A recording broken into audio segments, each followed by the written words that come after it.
Hello friends, welcome back to my another blog. আশা করছি আপনারা সবাই খুব ভালো আছেন। দেন আমি এখন যাচ্ছি আমার কম্পিউটার ক্লাস, বিকজ আমি ট্রিপল সি করেছিলাম। তারপরের দিন ছিল আমার ট্রিপল সির এক্সাম। রাস্তায় একজন ঝগড়া লেগে পড়েছিল, ভিড় ছিল। এই ছেলেটা, মুসলিম ছেলেটা, গাড়িটা মানে ভেতরে দিয়ে দিয়েছিল। তো সরেনে উল্টে ঝগড়া করতে এসেছে। ড্রাইভারটা কিছু বলতো, আমার জন্য কিছু বলেনি, বিকজ আমার এক্সাম ছিল। যদি ক্যান্সেল আরে হয়ে যেত, আমি এখানে আমার ইনকামে আমার মায়ের মেকওভার করিয়েছিলাম।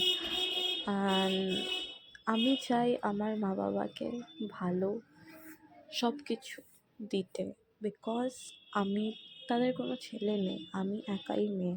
তো আমি চাই তাদেরকে সব রকম কমফর্টেবলনেস দিতে। বাট আমি এখনও জব করে উঠতে পারিনি। আমি টিউশন পড়াই, হোম টিউশন, ছোটো দুজনকে। তো সেই ইনকাম থেকে আমি যতটা পেরেছি করেছি। আমি এসেছিলাম রাজস্থান, খাটু শ্যাম। আমি এখানে তিলক পড়ছি। দেন আপনাদের সবাইকে জয় শ্রী শ্যাম। অ্যান্ড আপনারা কারা কারা রাজস্থান গিয়েছেন খাটু বাবার সাথে দেখা করতে, আপনারা আমাকে কমেন্টে জানান। দেন এই ইয়েলো শাড়িটা আমি আমার মাকে আমার ইনকামে কিনে দিয়েছিলাম।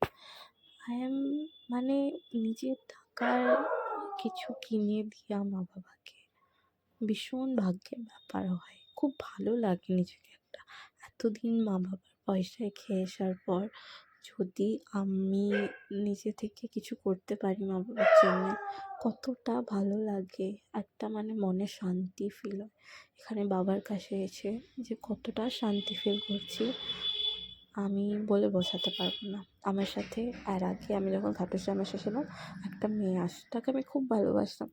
জানো, এই পৃথিবীতে লোকেরা প্রচুর স্বার্থপর হয়। যতক্ষণ তুমি তাকে দেবে ততক্ষণ সে তোমার কাছে থাকবে, যতক্ষণ তুমি দেওয়া বন্ধ করে দেবে সে তোমার কাছে আর থাকবে না। লোকের কথায় এসে তোমার সঙ্গে।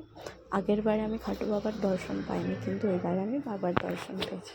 এখানে খাবার খুবই টেস্টি ছিল। আগের বারে যখন এসেছিলাম 100 টাকা প্লেট ছিল, এখন 130 টাকা প্লেট হয়ে গেছে। তার বদলে এদের ব্যবহার দেখে আমার মা দান করতে খুব ভালোবাসে সবাইকে। তো সে এক্সট্রা আবার 10 টাকা করে সবাইকে দিয়েছে। এটা আমি আমার ট্রিপল সি স্যারের জন্য কিনেছিলাম কম্পিউটার ক্লাসে।